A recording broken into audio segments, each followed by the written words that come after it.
কোন জমিনের মাটি আমার হবে গুরুস্থান?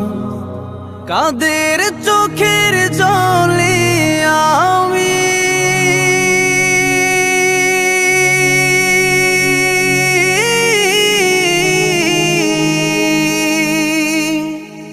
কাদের চোখের জলে আমি পাব পরিত্রাণ?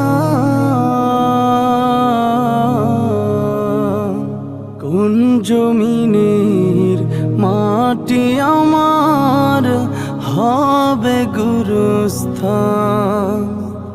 কোন জমিনের মাটি আমার হবে গুরুস্থান? কারায় আমায় গো